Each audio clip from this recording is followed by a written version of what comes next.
Sunlight from the station's artificial day cycle streamed through the transparent dome above the meal hall. Ruth sat alone at a corner table, reading a datapad while eating her breakfast. Oliver sat on the bench beside her, groomed and alert, watching the movement of other cadets with mild interest. Several aliens stared at the pair but kept their distance, unsure how to approach an Earth predator and its companion carnivore. Cadet 13 entered the hall with his usual heavy footsteps. His presence caused the normal reaction. Conversations quieted. Cadets shifted away from his path. He scanned the room and spotted his target immediately. The human sat peacefully, apparently unaware of the social currents flowing around her. Perfect. He approached Ruth's table with deliberate swagger, all four arms swinging. Without asking permission, he reached across her plate and took the fruit sitting beside her main dish. He bit into it while maintaining direct eye contact with her. The juice ran down his chin. Around them, other cadets watched nervously. Humans need to learn their place, Cadet 13 announced loudly enough for nearby tables to hear. Deathworld or not, you look weak. Ruth glanced up from her datapad. Her expression showed no fear, no anger, just mild observation. She looked at the stolen fruit, then at Cadet 13, then simply reached into her meal tray and pulled out another identical fruit. She took a bite and returned her attention to her reading. You must have needed it more than me, she said calmly. The response confused Cadet 13. His victims always reacted. They either cowered and begged for their belongings back, or they protested angrily and gave him an excuse to escalate. This human did neither. She simply replaced what he took and continued her activities as if he was not worth her attention. The dismissal stung worse than any insult. He opened his mouth to say something cutting, but Ruth was already focused on her datapad again, completely ignoring him. Oliver, however, was not ignoring him. The cat's green eyes fixed on Cadet 13 with that same strange intensity from the previous evening. The small creature did not hiss or arch its back. It just watched with an unwavering stare that made Cadet 13's neck plates prickle with unconscious warning signals. Cadet 13 grunted and walked away, throwing the half-eaten fruit in a disposal unit. Behind him, he heard whispered conversations resume. He felt their eyes on his back. They were not looking at him with fear now. They were curious about his failure to intimidate the human. That could not stand. He would find another way to establish dominance. The rest of the morning passed with normal classes. Navigation theory, weapon systems analysis, xenobiology basics. Cadet 13 excelled at combat subjects but found the academic courses tedious. He spent the xenobiology lecture thinking about the human and her pet. An apex predator, she had called it. From a Class 12 death world, perhaps he should learn more about Earth before his next encounter. During the afternoon break, Ruth sat in the recreation area with Oliver curled in her lap. She was reviewing star charts when a small group of cadets approached hesitantly. Tim Tick led them, his antenna twitching with nervous energy. "Excuse us," Tim Tick said quietly. "May we observe your companion animal? We have never seen an Earth creature before." Ruth smiled warmly. "Of course. Oliver enjoys attention once he knows you are friendly." She gestured to the empty seating around her. "Please sit." The cadets settled nearby, maintaining respectful distance. A Sistari engineer named Pella leaned forward with obvious curiosity. "You said yesterday that cats are predators, but it is so small. What does it hunt?" Ruth stroked Oliver's back gently. "On Earth, cats hunt many things. Birds, rodents, lizards, insects. They are ambush predators with excellent night vision, sensitive hearing, and retractable claws. Oliver's ancestors could take down prey up to 10 times their size." Oliver chose that moment to yawn, displaying a mouth full of sharp teeth designed for tearing meat. Several cadets flinched. The cat closed his mouth and resumed his relaxed posture, purring loudly. The contrast between the visible weapons and the peaceful behavior fascinated them. "But if it is a predator, why does it not hunt you?" asked a Taurian cadet. "Cats domesticated themselves thousands of years ago," Ruth explained. "They chose to live alongside humans because we offered reliable food and shelter. In exchange, they controlled the pest populations around our settlements. It was a mutually beneficial relationship. But even now, cats retain all their predatory instincts. They hunt because they want to, not because they need to." Cadet 13 watched this scene from across the recreation area. The attention Ruth received annoyed him. He was supposed to be the dominant presence in any room. That was the natural order. He stood and crossed the room, scattering the gathered cadets with his approach. They moved aside quickly, giving him clear access to the human. A pet, he sneered, looking down at Oliver. The weak human brings a toy for comfort. Ruth did not respond, but Oliver's head turned slowly. The cat's eyes locked onto Cadet 13's face. For the second time, that piercing stare cut through the Kravik warrior's bravado. This was not the look of prey watching a predator. This was predator evaluating predator, calculating threat level, measuring distance, assessing advantages. Cadet 13 reached down with one large hand, intending to grab the cat and prove his dominance over the small creature. His fingers extended toward Oliver's head, but the hand stopped midway, frozen by something primal in the Kravik warrior's hindbrain. Every combat instinct he had honed through years of training screamed a warning. Danger. Threat. Predator. Oliver did not move. Did not hiss. Did not show any sign of aggression. The cat simply stared with those luminous eyes, pupils dilating to deep black pools. Every muscle in the small body coiled with potential energy, ready to explode into violent motion if necessary. Cadet 13 could see the calculation happening behind those eyes. Threat assessment, target selection, attack vectors. He realized with shocking clarity that if he touched this creature, it would fight back. And despite the size difference, despite his armor and strength, the cat would hurt him. Those retractable claws were not toys. Those sharp teeth were not decorations. This was an apex predator tolerating his presence, not fearing it. Ruth's voice cut through the tension, calm and even. I would not, if I were you. Oliver does not like sudden movements from strangers. She spoke without looking up from her star charts, as if discussing weather rather than a potential violent confrontation. Cadet 13 withdrew his hand slowly, trying to maintain dignity.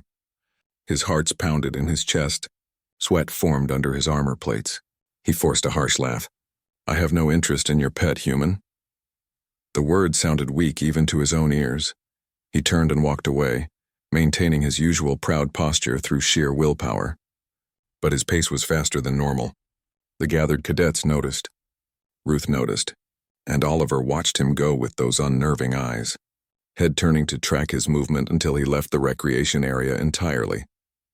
Back in his private quarters, Cadet 13 sat on his bunk and accessed the Academy's database. He input search terms: Earth, fauna, predators, cats. The results filled his screen. He began reading and felt his certainty about the universe crack slightly with each paragraph. Earth was not just a Class 12 death world. It was a planet where everything evolved to kill everything else. Lions that hunted in coordinated packs, bears that weighed 800 kilograms and could run faster than most species could sprint, crocodiles that remained unchanged for millions of years because they were already perfect killing machines, sharks that detected electrical signals in water and never stopped moving, and humans who had survived and thrived among all of them. The section on domestic cats disturbed him most. These creatures had not been conquered by humans. They had chosen domestication on their own terms, retaining their independence and hunting instincts. A house cat could survive easily in the wild.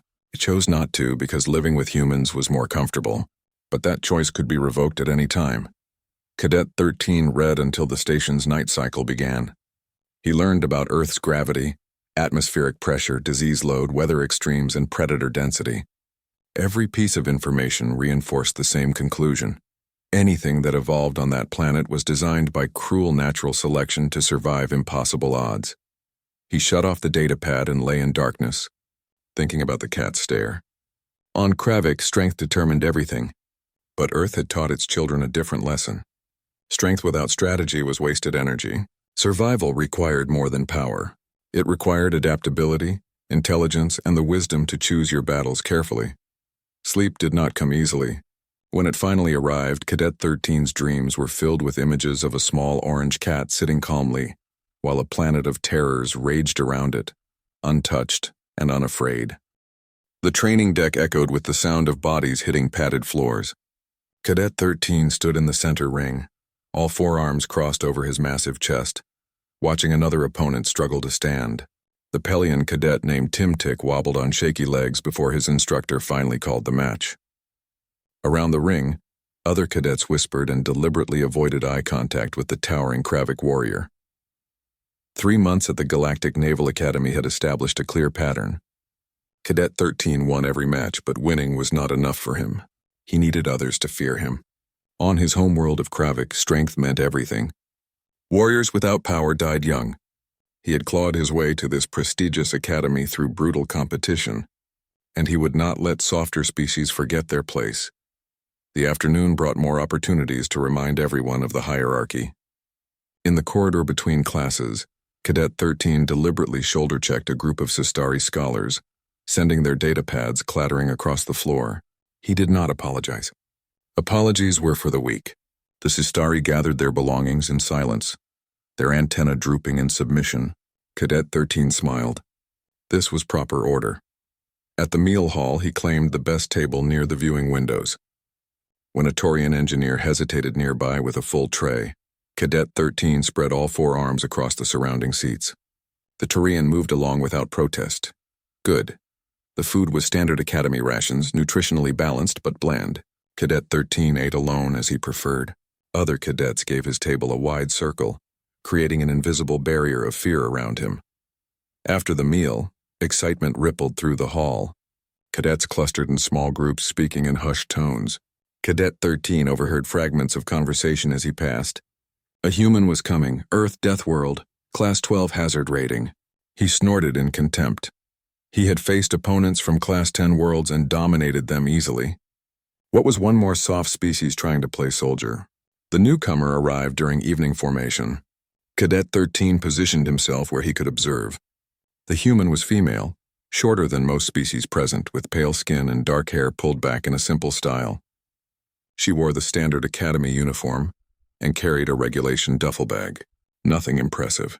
But she also carried a small container with breathing holes. A pet carrier. The briefing officer explained that humans had been granted special permission to bring companion animals for psychological support. The human's name was Ruth. She listened to the orientation with calm attention, not showing any signs of intimidation despite being surrounded by beings twice her size. Cadet 13 decided to test her immediately. As the formation broke up, he angled his path to intersect with hers. He bumped into Ruth with enough force to stagger a smaller species. She stumbled but caught her balance quickly, shifting her weight with practiced ease. Instead of protest or fear, she simply said, "Excuse me," and continued walking. Her voice was steady. Polite even, Cadet 13 frowned. His opening move always worked. Victims either cowered or made angry protests he could mock. This human did neither. She had simply absorbed the impact and moved on as if he were merely an obstacle, not a threat. The lack of reaction bothered him more than he wanted to admit. He followed at a distance as Ruth found her assigned quarters.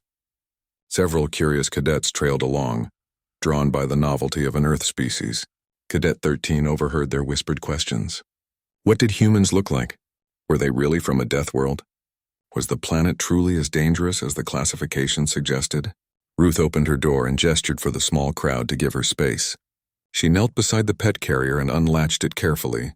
Cadet 13 moved closer, using his height to see over the shorter species. What emerged made several cadets gasp. The creature was small, perhaps 4 kilograms at most. It had orange and white fur, a long tail, and pointed ears. 4 legs, retractable claws, and a pink nose. It stretched luxuriously, arching its back and extending each paw in turn. Then it sat down and began grooming itself with a small pink tongue, completely unconcerned by the audience of alien faces studying it. "This is Oliver," Ruth said, stroking the creature's head gently. The animal leaned into her touch and produced a strange rumbling sound from deep in its chest. "He's a cat. On Earth, cats have lived with humans for thousands of years. What does it eat?" asked a brave Sistari cadet. "Meat," Ruth replied simply. "Cats are obligate carnivores. They need animal protein to survive. On Earth, their ancestors hunted birds, small mammals, and reptiles. They were apex predators before humans domesticated them." Cadet 13 studied the small creature with new interest. An apex predator? This tiny fluffy thing? It seemed impossible. The cat finished grooming and turned its head, scanning the gathered aliens with luminous green eyes.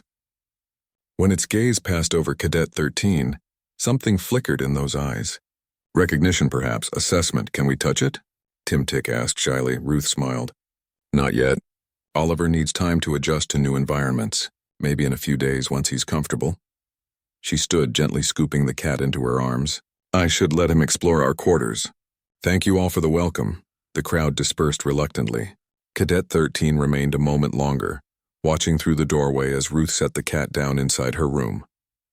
The creature immediately began investigating every corner, sniffing and pawing at unfamiliar objects. Ruth unpacked her belongings with efficient movements, speaking softly to the cat as she worked. Cadet 13 turned away and headed to his own quarters. The human seemed weak enough.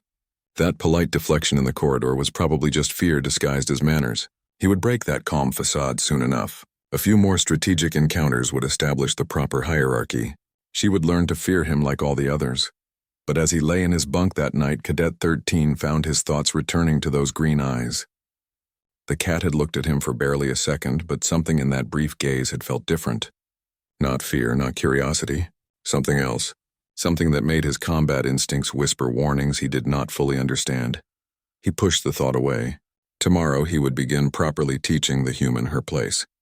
She and her small pet would learn quickly that this academy belonged to the strong. Cadet 13 had worked too hard to reach this position. He would not allow a soft deathworlder and her tiny carnivore to disrupt the order he had established. Sleep came slowly, and when it did, his dreams were filled with strange images of small predators with knowing eyes, watching from the shadows of an alien world he had never seen. The Academy's gravity simulation chamber hummed with energy, as cadets practiced maneuvering in various gravitational fields. Cadet 13 moved through the exercises with mechanical precision, but his mind was elsewhere. 3 days had passed since his encounter with Oliver, and he could not stop thinking about that stare. He had spent hours researching Earth's ecosystem, and every fact he learned made him more uneasy. During breaks between simulations, he noticed Ruth helping Timtic with proper movement techniques in low gravity. The small Pelion struggled with the counterintuitive physics, but Ruth demonstrated the movements with natural ease. Her body adapted quickly to changing conditions, flowing from one gravity setting to another without apparent effort. Cadet 13 recognized the signs of someone raised in a high-gravity environment. He also noticed that other cadets had started gathering around Ruth during free periods. They asked questions about Earth, about human culture, about Oliver. She answered patiently, never showing the superiority that such knowledge could justify. The growing attention irritated Cadet 13, but he found himself listening from a distance, unwilling to admit his own curiosity. That evening, Cadet 13 made a decision. He would avoid the human and her pet entirely. There was no profit in confronting them. Let others waste time on the Deathworlder. He had more important goals. He was here to earn glory, to prove Kravik's superiority, to eventually return home as a decorated officer. One small human and her companion animal were beneath his concern. This resolution lasted until he saw Timtic cornered in the equipment storage area the next afternoon. The Pelion was organizing sparring gear when Cadet 13 entered. Old habits reasserted themselves immediately. Timtic represented everything weak, small, herbivorous, timid, an easy target to remind the Academy of proper hierarchy. Cadet Timtic, Cadet 13 said, blocking the exit. You performed poorly in simulations today. Perhaps you need a practical lesson in real physics. Timtic's antenna drooped. I apologize for my inadequacy. I am trying to improve. Trying is for those who lack natural ability. Cadet 13 grabbed Timtic with 2 hands and lifted him off the ground. The Pelion weighed almost nothing. Let me show you what real strength feels like. He spun Timtic around roughly, enjoying the small creature's frightened sounds. This was proper order. This made sense. Power over the weak. Dominance clearly established. No confusing stares from predators that should not be predators. No humans who refuse to show appropriate fear. Put him down. The voice came from the doorway. Ruth stood there, arms crossed, expression calm but firm. Oliver sat at her feet, tail swishing slowly. The cat's eyes reflected the overhead lighting, giving them an eerie glow. Cadet 13 released Timtic, who scrambled away quickly. The human wants to play protector? He straightened to his full height, spreading all 4 arms in an intimidation display that had terrified dozens of species. This does not concern you. You are right, Ruth said evenly. It concerns the Academy's code of conduct, which prohibits harassment. But since you seem more responsive to direct challenges than regulations, let me propose something. You and me, formal combat simulation tomorrow. Supervised match with standard rules. You win. I will stop interfering with your activities. I win, you leave the other cadets alone. The storage area fell silent. Timtic stared at Ruth in horror. Cadet 13 felt a rush of conflicting emotions. Relief that the human had finally provided a clear path forward. Suspicion that she would not make this offer without confidence. And underneath both, that nagging uncertainty that had plagued him since meeting Oliver. Full contact? He asked. Full contact. Holographic weapons set to maximum feedback. First incapacitation wins. Cadet 13 should accept immediately. He outweighed her 3-1. He had 4 arms to her 2. His reach was longer, his armor thicker, his combat training more extensive. Every objective measure favored him, yet something made him pause. Perhaps the memory of her calm when he stole her food. Perhaps the way she moved with such easy confidence in variable gravity. Perhaps the way she stood now, relaxed but ready, with a predator from a death world sitting calmly at her feet. But pride would not allow refusal. Tomorrow, he agreed. I will teach you properly what strength means. Ruth nodded once. See you then. She turned and walked away, Oliver trotting beside her.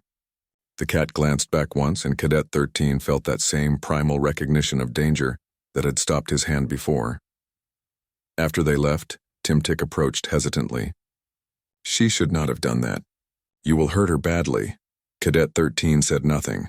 He left the storage area and headed to the training archives, accessing records of human combat performance.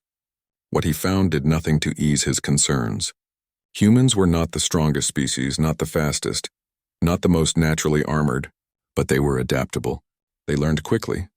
They used tools and strategy to compensate for physical limitations. Most disturbing, they were persistence hunters on their home world. They did not need to win quickly. They could wear down opponents over time, maintaining steady pressure until their prey collapsed from exhaustion. He watched footage of human soldiers in various conflicts. They moved differently than other species. Where Kravik warriors relied on overwhelming force, humans used terrain, timing, and tactics. They worked in coordinated units covering each other's weaknesses.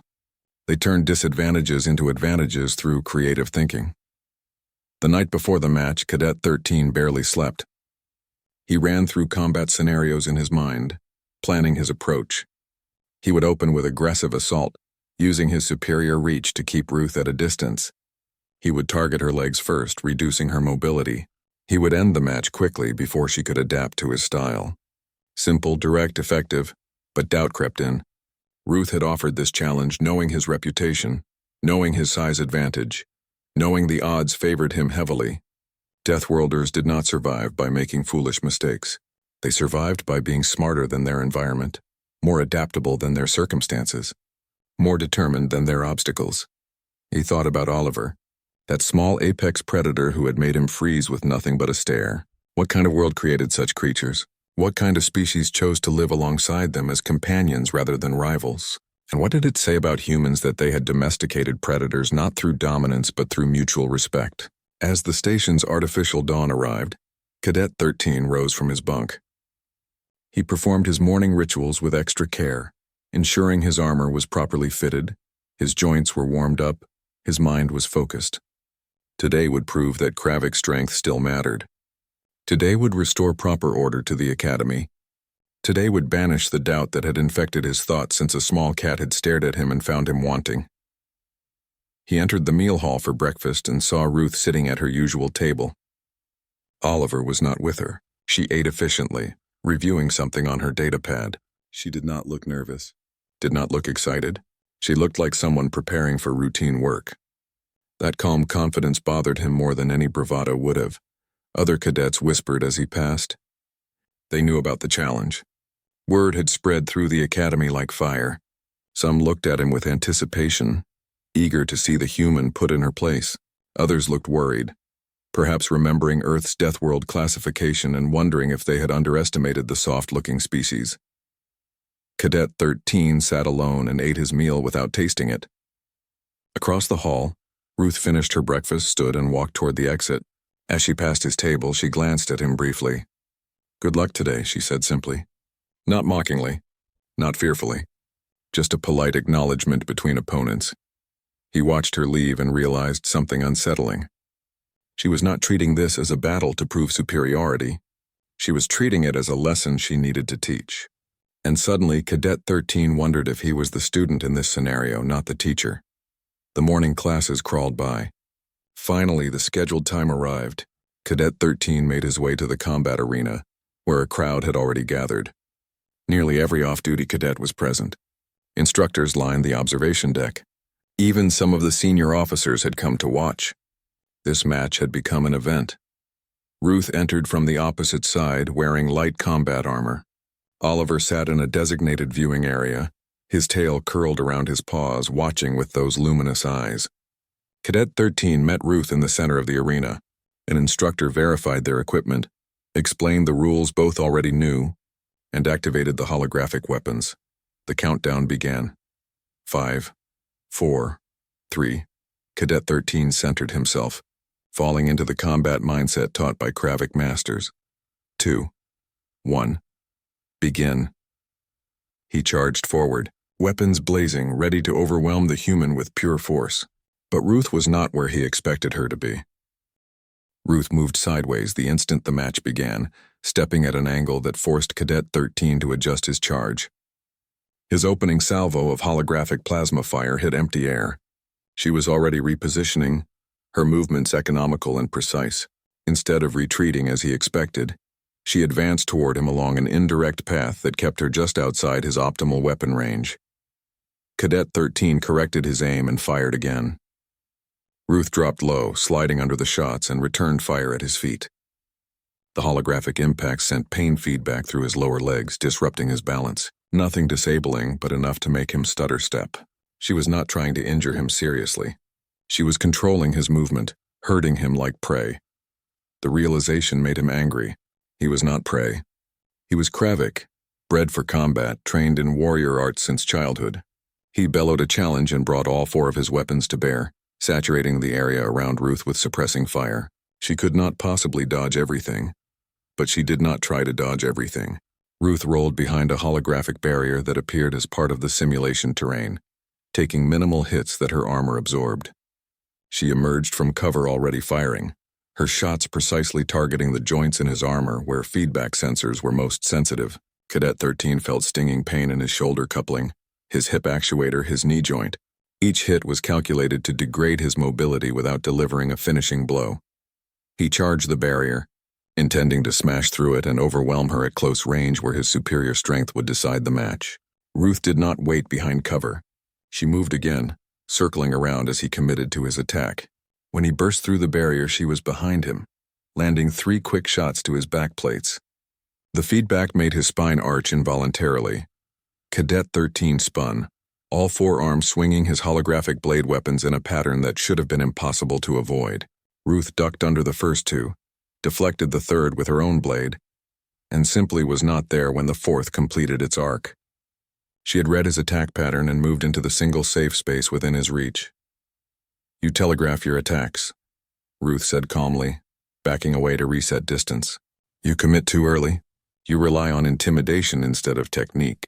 She was teaching him. In the middle of combat, in front of the entire academy, she was instructing him on his weaknesses. The humiliation burned worse than any physical blow. Cadet 13 roared and launched himself forward with renewed fury, abandoning strategy for pure aggression. For 30 seconds, his assault seemed effective. He landed several solid hits, driving Ruth backward, forcing her into defensive postures. But then he realized she was not defending desperately. She was observing, studying his patterns, learning his rhythms, and the moment he began to tire, she counterattacked. Ruth's strikes came faster now, more confident. She targeted the same joints repeatedly, accumulating damage. She used his own momentum against him, letting him overextend and then punishing the openings he created. When he swung high, she went low. When he tried to grapple, she slipped away. When he tried to create distance, she closed it. 3 minutes into the match, Cadet 13 was breathing hard. His armor felt heavier. His arms burned with fatigue. He had expended enormous energy trying to land a decisive blow, while Ruth had fought with calculated efficiency. Across from him, she maintained steady breathing, still calm, still focused. "Strength is important," Ruth said, circling slowly. "But on Earth, we learned that the biggest predator does not always win. Sometimes the smarter one does." She feinted left, drew his defensive response, then attacked right. Her blade caught him across the chest plate with enough force to send the maximum pain feedback through his nervous system. Cadet 13 stumbled backward, gasping. The simulation registered significant damage but not incapacitation. Not yet. He tried to rally, raising his weapons for another exchange. But his arms were slower now. His reactions were delayed by accumulated pain and exhaustion. Ruth pressed her advantage, landing blow after blow in a precise sequence. She disarmed 2 of his weapons, then the 3rd, then the 4th. Cadet 13 stood weaponless, swaying slightly, every nerve ending screaming protest from the feedback system. Ruth could have ended the match immediately. Instead, she lowered her own weapons and spoke clearly enough for the watching cadets to hear. You are strong. You are fast. But you fight alone, relying only on your own power. On Earth, predators who hunt alone can be dangerous. But predators who hunt in packs are unstoppable. Humans survived not because we were the strongest individuals, but because we worked together, learned from each other, and adapted to any challenge. She reactivated her blade and placed it precisely at the vulnerable joint where his neck met his carapace, exactly where she could deliver an incapacitating blow. Match, she said quietly. The simulation froze. The arena fell silent. Then the instructors confirmed Ruth's victory, and cadets began talking excitedly. Cadet 13 stood motionless, still processing what had happened. He had been defeated completely. Not just beaten, but taught, shown every weakness, given every opportunity to understand where he failed. Ruth deactivated her weapons and extended her hand toward him. A human gesture he had researched in his studies. An offer of respect between opponents. You are a good fighter, she said genuinely, but you have been winning by making others afraid. Fight with honor instead and you will be better. Cadet 13 looked at the offered hand, then at Ruth's face, then at Oliver sitting in the viewing area, watching with those same evaluating eyes. The cat blinked slowly, a gesture Ruth had once explained meant contentment and trust among Earth felines. But from Oliver it felt like acknowledgement. You understand now. Every instinct from his Kravic upbringing screamed at him to refuse the gesture, to demand a rematch, to never accept defeat. But something deeper stirred in him. Perhaps respect for an opponent who had shown him mercy when she could have chosen humiliation. Perhaps exhaustion from maintaining his reign of terror. Perhaps simply the recognition that Ruth could have destroyed him, but chose to teach instead. Slowly, Cadet 13 reached out with one of his 4 hands and grasped Ruth's offered hand. The human custom felt strange, but also somehow right. You are strong, he admitted quietly. I did not understand what that meant. Ruth smiled and released his hand. Strength comes in many forms. You just learned a new one. The watching cadets began filing out of the arena, their conversations animated and excited. Cadet 13 heard snatches of their words, not mocking him, not celebrating his downfall, discussing the techniques they had witnessed, the lessons demonstrated, the unexpected outcome. Some looked at him with new eyes, seeing not a bully brought low but a warrior who had fought with honor and acknowledged a better opponent. Instructors approached to debrief both combatants. They praised Ruth's technique and Cadet 13's resilience. The match would be used as a teaching example, they said, showing proper combat against a larger opponent. Cadet 13 barely heard them. His mind was still replaying the fight, analyzing where he had failed, understanding what Ruth had tried to show him. After the instructors dismissed them, Cadet 13 found himself alone in the equipment room, removing his armor with slow, tired movements. His body ached from the feedback bruises. His pride ached from something deeper. He sat on a bench staring at his 4 hands, thinking about strength. A soft sound made him look up. Oliver had somehow entered the equipment room, moving silently on padded paws. The cat approached without hesitation, sitting exactly 1 meter away from Cadet 13. Not threatening. Not fearful. Simply present. Cadet 13 and Oliver stared at each other. This time there was no predatory menace in the cat's gaze. No warning of potential violence. Just assessment, recognition, perhaps even respect. Cadet 13 had fought with honor. He had accepted defeat with grace. He had shown the capacity to learn. Oliver blinked slowly, then turned and walked back toward the door where Ruth waited. She had not called the cat. Oliver had come on his own, delivered his own judgment, and returned satisfied. Cadet 13 watched them leave together and realized something fundamental had changed. He was still strong. His combat skills were still formidable. His body was still powerful. But strength without wisdom was wasted potential. Strength without honor was empty intimidation. Strength without community was lonely isolation. That evening, Cadet 13 entered the meal hall and experienced something he had not felt in months: uncertainty about where to sit. His usual isolated table seemed less appealing now. He stood with his tray, scanning the room. Timtic sat with a group of younger cadets. When the Pelion noticed Cadet 13 watching, he tensed, antenna flattening in remembered fear. Cadet 13 made a decision. He crossed the hall and stopped at Timtic's table. The conversation died. Cadets looked up nervously. "Cadet Timtic," he said formally, "I owe you an apology. I have treated you poorly. This was without honor. I hope to demonstrate better behavior in the future." Timtic's eyes widened in shock. Around the table, other cadets exchanged surprised glances. Cadet 13 did not wait for a response. He moved to an empty nearby table and sat down alone. But somehow it felt less isolating than before. He had acknowledged his failures. That was a start. As he ate his meal, he noticed Ruth entering the hall with Oliver. She saw him, offered a small nod of acknowledgement, and took her usual seat. Oliver jumped onto the bench beside her and began grooming himself with that singular focus cats brought to personal hygiene. Cadet 13 found himself smiling slightly at the sight. Small apex predator maintaining its dignity. After judging a warrior worthy of redemption, tomorrow would bring new challenges. New opportunities to practice this unfamiliar concept of strength through honor rather than fear. It would not be easy. Years of conditioning did not change overnight.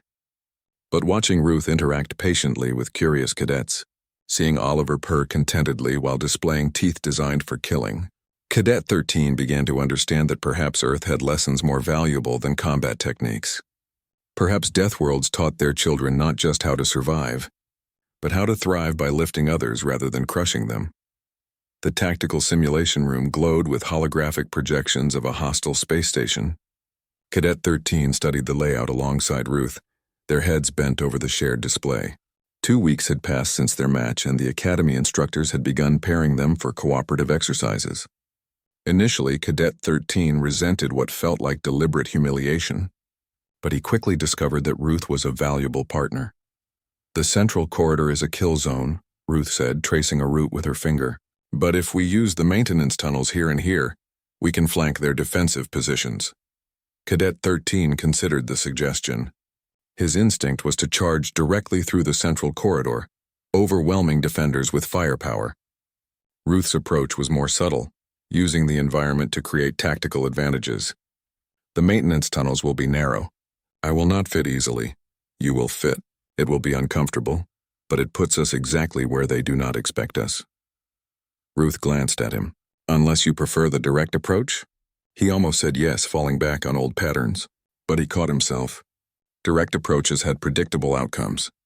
Ruth had taught him that lesson very clearly. "We use the tunnels," he agreed.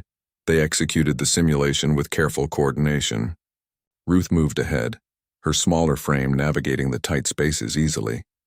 Cadet 13 followed, his bulk scraping against walls, his forearms cramped in the confined area. But when they emerged behind the enemy positions, the element of surprise gave them decisive advantage. They scored the highest marks in their cohort for the exercise. "Good work," the instructor announced. "You compensated for each other's weaknesses and enhanced each other's strengths. This is what coalition forces require." After class, Timtic approached hesitantly. The young Pelion still showed residual nervousness around Cadet 13, but he was trying to overcome it. "Cadet 13, I found some additional resources in the database about Earth military tactics. I thought you might find them useful." He held out a datapad with obvious effort at bravery. Cadet 13 accepted the datapad carefully, mindful of his strength. "Thank you, Cadet Timtic. This is helpful." He paused, then added something difficult for him to say. "Your research skills are valuable. I should not have dismissed them before." Timtic's antenna perked up in pleased surprise. "I'm glad to help. Perhaps we could study together sometime? Your combat experience combined with tactical research might create interesting insights." The suggestion would have been unthinkable weeks ago. Cadet 13 working alongside someone he had bullied, learning from someone weaker? But Ruth's lessons echoed in his mind. Strength through cooperation. Yes, that would be acceptable. Over the following days, Cadet 13 found his routine changing in unexpected ways. He still excelled at combat training, but now he sometimes stayed after official sessions to help struggling cadets improve their technique. He discovered that teaching required understanding his own skills more deeply. Explaining proper stance to a Sistari cadet made him analyze why his stance worked, not just that it worked. Oliver had become something of an unofficial academy mascot. During free periods, cadets gathered in the recreation area where Ruth often brought the cat. They asked endless questions about Earth, about animals, about evolution. Ruth answered patiently, using Oliver as a living example of adaptation and survival. Cadet 13 found himself drawn to these informal sessions, standing at the back, listening. He learned that Earth had thousands of predator species, each adapted to specific environments. That humans had survived not by being the apex predator, but by being smart enough to avoid most predators and defend against the rest. That cooperation was not weakness, but rather the most successful survival strategy evolution had ever developed. One evening, Ruth noticed him lurking at the edge of the group. "Cadet 13, you are welcome to join us instead of hovering in the background." He approached reluctantly, aware of the smaller cadets shifting nervously. Oliver sat on Ruth's lap, watching with calm green eyes. Cadet 13 settled on a seat designed for larger species, trying not to look as awkward as he felt. "I have been reading about your world," he admitted. "It is difficult to understand how humans survived such conditions. So many threats, so much danger." Ruth stroked Oliver's back thoughtfully. "We survived because we adapted. When we encountered a predator stronger than us, we did not try to fight it directly. We learned its patterns, found its weaknesses, worked together to overcome it. Earth taught us that intelligence and cooperation beat raw strength every time." Pella, the Sistari engineer, raised a tentative hand. "But Cadet 13's species also evolved on a dangerous world. Why do Kravik value individual strength so much?" Cadet 13 considered the question. No one had ever asked him to explain his culture's values before. They simply accepted or feared them. On Kravik, resources are scarce. Warriors compete for territory, food, mates. The strongest survive. It has always been this way. But you are not on Kravik anymore, Ruth said gently. The Academy has abundant resources. Different rules apply here. Cooperation creates more success than competition. The truth of that statement was undeniable. Cadet 13 had achieved more in 2 weeks of working with others than in 3 months of dominating them. He had learned more, improved more, earned genuine respect instead of hollow fear. "Change is difficult," he said quietly. Oliver chose that moment to stand, stretch, and jump down from Ruth's lap. The cat walked deliberately across the space separating Cadet 13 from the group. Every cadet watched nervously as Oliver approached the massive Kravik warrior. But there was no tension in the cat's movement now. No warning, no threat assessment. Oliver rubbed his head against Cadet 13's leg, marking him with scent glands. Then in a gesture that made several cadets gasp, the cat jumped up onto Cadet 13's lap and settled there, curling into a compact ball of orange fur. The purring began immediately, that deep rumbling sound that seemed too large for such a small body. "He likes you," Ruth said with a smile. "Oliver is an excellent judge of character. He would not sit with someone he did not trust." Cadet 13 sat very still, afraid to move and disturb the small predator. One of his hands hovered uncertainly over Oliver's back. "May I?" "Go ahead. Just be gentle." He touched Oliver's fur with one finger, then gradually the whole hand, stroking carefully. The cat's purr intensified. The vibration traveled through Cadet 13's palm up his arm, somehow reaching something deep inside him that had been tense for years. Permission to lower his guard. Acceptance without fear. Trust freely given. "On Earth," Ruth said to the gathered cadets, "we have a saying. You can measure a person's character by how they treat those weaker than themselves." Cadet 13 is learning what true strength means. The informal session continued, with cadets asking more questions and sharing stories from their own worlds. Cadet 13 participated quietly, one hand still gently stroking Oliver, feeling the small body's warmth and the steady rhythm of that impossible purr. For the first time since arriving at the Academy, he did not feel alone. The test of his transformation came unexpectedly during a meal period several days later. A new cadet had arrived, a young Drelvian named Horvek. Drelvians were large, aggressive, and culturally similar to Kravik in their emphasis on dominance hierarchies. Horvek immediately began establishing his position through intimidation. Cadet 13 watched the familiar pattern unfold. Horvek shoved smaller cadets aside in the serving line. He took food from others' trays without asking. He made loud declarations about Drelvian superiority. Other cadets submitted quickly, having learned from experience that resistance only made bullies worse. But when Horvek cornered Timtik near the beverage dispensers, deliberately blocking the Pellion's path while mocking his size, something in Cadet 13 stirred. Not anger, not territorial defensiveness, something else. Protective instinct. Timtik was part of his study group now. A colleague. Perhaps even a friend, though that concept still felt strange. Cadet 13 stood, his movement drawing attention from surrounding tables. He crossed the meal hall with measured steps. Not aggressive, not hostile, but undeniably purposeful. Horvek did not notice his approach until a shadow fell across them both. Cadet Horvek, Cadet 13 said calmly, "You are new here. You have not yet learned how we conduct ourselves at this academy." Horvek looked up at the larger Kravik warrior and sneered.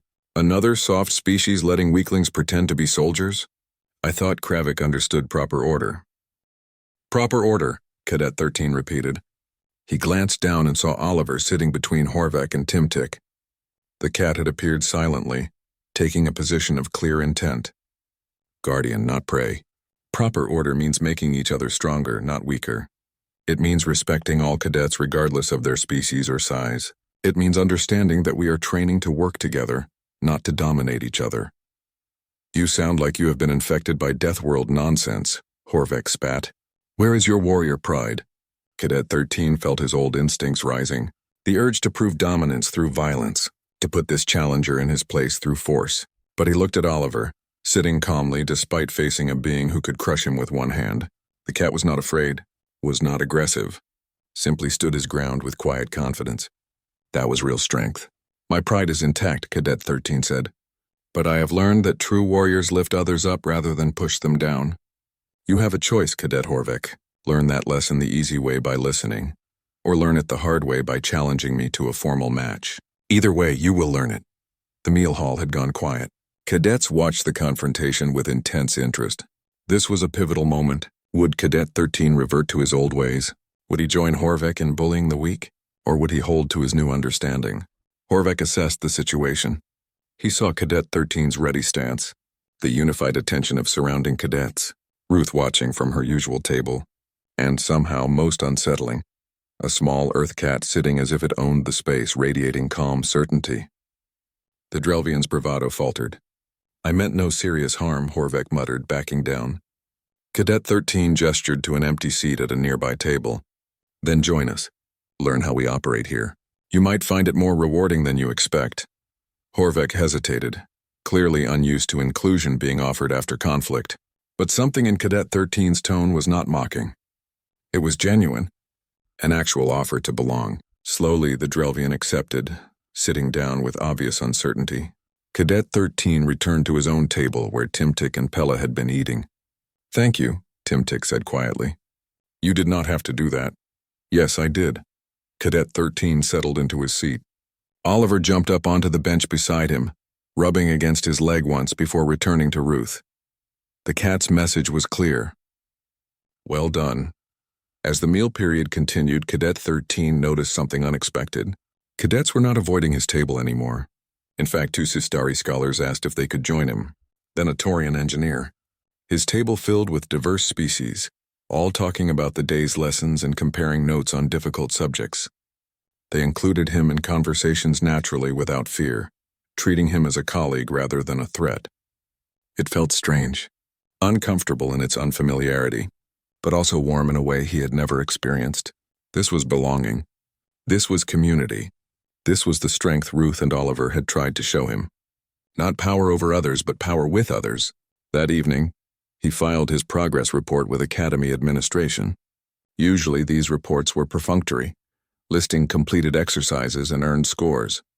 But tonight, Cadet 13 added a personal note. "I am beginning to understand that strength and compassion are not opposites. They are complementary forces that create something greater than either alone. I am grateful for the lessons this academy has taught me, particularly those from unexpected teachers." He did not name Ruth or Oliver specifically, but he thought they would understand.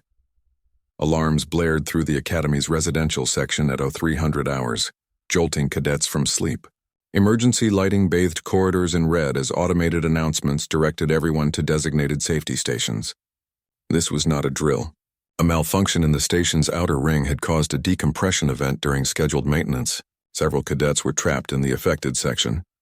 Cadet 13 responded with trained efficiency, sealing his armor and reporting to his assigned station. But when he heard Timtic's designation among the trapped cadets, something cold gripped his chest. Not fear for himself, fear for someone else. When had that started? Instructors coordinated rescue operations with calm professionalism. Standard protocols called for emergency response teams to extract trapped personnel, but the damage assessment showed a rapidly expanding danger zone. Debris from the initial breach was creating secondary damage. The window for safe extraction was narrowing by the minute. Cadet 13 analyzed the situation with new eyes.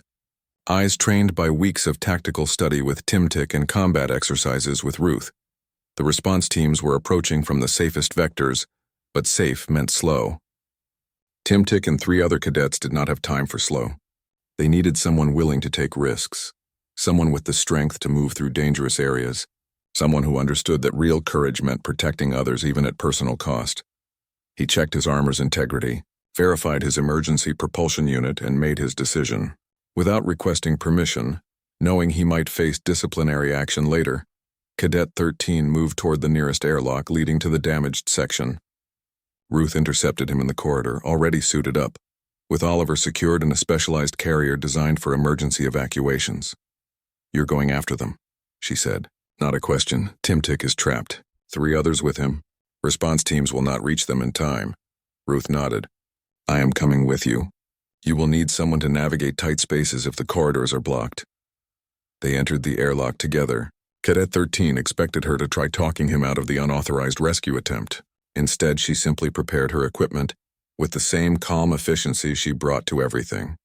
Oliver watched through the carrier's transparent panel, those green eyes reflecting emergency lighting. The airlock cycled. They pushed off into the damaged section, using propulsion units to navigate through zero gravity. Debris floated everywhere, creating a chaotic obstacle course. Cadet 13's size, usually an advantage, became a liability. He had to move carefully to avoid colliding with sharp metal fragments. Ruth, smaller and more agile, led them through the worst areas. She called out hazards, plotted efficient routes, used her engineering knowledge to identify stable versus unstable structures. Cadet 13 followed, trusting her judgment, covering their rear, using his strength to push aside larger debris when necessary. They found the trapped cadets in a sealed maintenance bay. Timtic and 3 others huddled together, their emergency suits intact but their air supplies running low. The relief on Timtic's face when he saw them was visible even through his helmet. "How did you know to come?" Timtic asked over the communication channel. "Because you are my friend," Cadet 13 said simply. "Friends do not abandon each other." The return journey was more difficult. Cadet 13 carried 2 of the smaller cadets, using his forearms to secure them while Ruth guided their path. Timtic and the remaining cadet followed, tethered to Cadet 13's harness. They moved as a unit, trusting each other, compensating for weaknesses, maximizing strengths. A secondary breach erupted near their position, sending a fresh wave of debris toward them. Cadet 13 positioned his body between the debris field and the smaller cadets, taking impacts on his heavier armor. Pain feedback screamed through his nervous system, but he held position until Ruth found an alternate route around the danger. They reached the safe section with minutes to spare before the damaged area's life support completely failed. Medical teams rushed forward to check the rescued cadets while instructors converged on Cadet 13 and Ruth with expressions mixing relief, anger, and grudging respect that was unauthorized, dangerous, and against every safety protocol, the senior instructor said sternly. Then he paused. "It also saved 4 lives. Report to my office after medical clearance. We will discuss appropriate consequences and commendations." In the medical bay, Cadet 13 sat still while technicians assessed his armor damage and treated his bruises. Timtic approached hesitantly, still in his emergency suit. "You risked your life for me, for us. I do not know how to thank you properly." "You gave me research data," Cadet 13 said. "You offered friendship when I had given you only fear. This was simply returning the gift. Later, after medical cleared him, and before his meeting with instructors, Cadet 13 found Ruth in the observation deck. Oliver sat on her lap, apparently unconcerned by the recent excitement. The cat had probably slept through most of it. "You did well today," Ruth said without preamble. "You put others before yourself. That is what real warriors do." Cadet 13 settled into a nearby seat, feeling the ache of his bruises but also something else: satisfaction, purpose. On Kravik, warriors fight for personal glory. I am beginning to understand that was a limited view. Most cultures start that way, Ruth said. Earth did too. We had thousands of years of warriors fighting for individual or tribal honor, but we learned slowly that the greatest warriors are those who protect others. The strongest societies are those where strength serves the community, not just the individual. Oliver stood stretched with that elegant feline grace and jumped from Ruth's lap to Cadet 13's. The cat settled immediately, purring, radiating contentment. Cadet 13 stroked the soft fur carefully, still amazed that this small predator trusted him so completely. "How did your species domesticate cats?" he asked. "I have read the historical data, but I do not understand the psychology." "They were apex predators. Why did they choose to live with humans?" Ruth smiled. "We did not domesticate them, really. They domesticated themselves. Ancient cats realized that humans attracted prey like rodents. It was easier to hunt around human settlements than in the wild. Humans realized that cats controlled pests and kept food supplies safe. Both species benefited. Over thousands of years, cats that were calmer around humans had better access to food. Humans who treated cats well had fewer pests. It was cooperation through mutual advantage. Not dominance, Cadet 13 said. Not conquest, cooperation. Exactly. That is Earth's greatest lesson. We did not survive our death world by being the apex predator. We survived by making alliances, with dogs who helped us hunt, with cats who protected our food, with horses who carried us, with plants we cultivated, with each other in increasingly complex societies. Cooperation is the ultimate survival strategy. The observation deck's viewport showed the station's damaged section, already swarming with repair drones. Cadet 13 watched them work in coordinated patterns, each drone contributing to the collective effort. Like a hive, like a pack, like a community. "I received a message today," he said quietly, "from my clan elders on Kravik. They reviewed my academy records and the reports from today's rescue. They have granted me my honor name." Ruth looked at him with interest. "What name did they choose?" "Groknar. It means he who turns blade to shield, one who transforms from bringing harm to offering protection." He paused. "I am not certain I have earned such a name." "Names are not about what you have done," Ruth said. "They are about what you will do. Your elders see your potential, not just your past." Groknar tested the name silently. It felt strange, but also right. He was not Cadet 13 anymore, the number designation of an untested warrior. He was Groknar, a warrior who had learned that protecting others was stronger than defeating them. The following weeks brought the final phase of academy training, the graduation exercise. All cadets would face a complex combat simulation designed to test everything they had learned. It required perfect coordination between dozens of species, each contributing unique abilities to overcome overwhelming simulated odds. Groknar found himself naturally taking a leadership role, but not through intimidation, through respect earned over months of changed behavior. When he suggested tactics, cadets listened because his ideas were sound. When he asked for input, others offered it freely because he had demonstrated he valued their perspectives. Ruth coordinated tactical oversight, her strategic mind identifying patterns and weaknesses in the simulation. Timtik managed technical systems with confident efficiency. Pella handled resource distribution. Horvath, fully integrated into the team now, managed defensive positions with enthusiasm.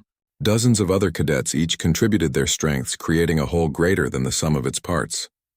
They executed the simulation with precision that impressed even the instructors. Every cadet knew their role. Every species trusted their teammates. When one section struggled, others compensated without being asked. They operated as a single organism with many specialized parts. The simulation concluded with the cohort setting a new academy record for completion time and efficiency. But more impressive than the score were the instructors' notes praising unprecedented unity and cooperation. This cohort had learned what many never did. that strength through solidarity exceeded any individual capability. The graduation ceremony itself was formal and traditional. Cadets received their commissions and learned their first assignments. Grocknar would serve with a multi-species peacekeeping force on the frontier. Ruth was assigned to a deep space exploration vessel. Their paths would diverge, but they had both been fundamentally changed by their time together. After the ceremony, Grocknar found Ruth in their familiar observation deck location. Oliver dozed in her lap, exhausted from the day's excitement and too many cadets wanting to pet him one last time. The stars beyond the viewport seemed brighter somehow, full of possibility rather than threat.